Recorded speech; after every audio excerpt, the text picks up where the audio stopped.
प्रियो, प्रभु यीशु जब इस पृथ्वी में आए उस वक्त भी उनका एक ही मकसद था कि सारे मानव जाति को इस पाप में जो डूब चुके हैं अपना जीवन सुधारे, मन को फिराए, पश्चाताप करे, परमेश्वर के साथ साथ चले और एक एक का उद्धार हो। लेकिन हमको ये समझना है, उस समय भी लोगों ने मजाक उड़ाया और इस समय भी मजाक उड़ाया।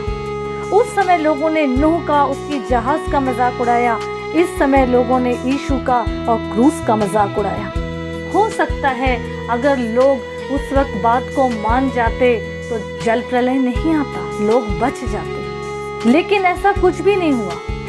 प्रियो, वो जहाज मसीहा को दर्शाता है। जो उसमें सवार हुए वो लोग बच गए और जिन्होंने अनसुनी किया वो सब मर गए। हमें एक बात समझना है, नूह के समय लोग मरे थे प्रियो, पर क्रूस के समय हमारा प्रभु यीशु मसीह ने खुद को दे दिए, क्रूस की मृत्यु को सह लिया, हमारे अपराधों के लिए अपनी जान को दे दिए। प्रियो, जल प्रलय के समय एक समय दिया गया था, पर अब यहाँ कोई समय नहीं है। जितना चाहे हम प्रभु के काम को कर सकते हैं। हमारी जिंदगी का कोई गारंटी नहीं है कि हम कब खत्म हो जाए, लेकिन जब तक प्रभु ने ठहराया हुआ जीवन दिया है, इसमें हम पूरा फायदा उठाएं, प्रभु के कार्य को करें।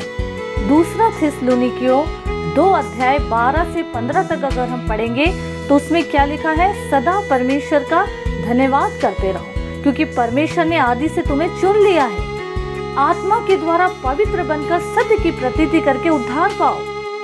इसलिए हे भाइयों, स्थिर रहो और जो जो बातें तुमने चाहे वचन से या पत्रियों के द्वारा हमसे सीखी उन्हें थामे रहो।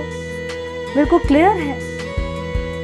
मतलब हम प्रभु के लिए अपना, दूसरों का जीवन बचाने का प्रयास कर सकते हैं। वचन के माध्यम से कोई समय सीमा बांधा नहीं गया है, परंतु हमारे पास जिंदगी की कोई गारंटी नहीं है और कब प्रभु का आगमन हो जाए और हमें न्याय आसन के सामने खड़ा होना पड़ जाए। इसलिए वचन कहता है, पहला थिस्सलुनीकियों 5 उसका 23 पद क्या कहता है, अपनी देह, आत्मा और प्राण को प्रभु यीशु के आने तक पूरे निर्दोष और सुरक्षित रखें या रहें। प्रियो, प्रभु का धन्यवाद हो हर बात के लिए कि प्रभु ने आज हमें एक समय दिए हैं। आज जो समय हमें मिला है इसमें अपनी पूरी जान लगाकर, अपनी पूरी जिंदगी खुदा को देकर उसके कार्य को करें और खुद को और मानव जाति के बचाव का और परमेश्वर का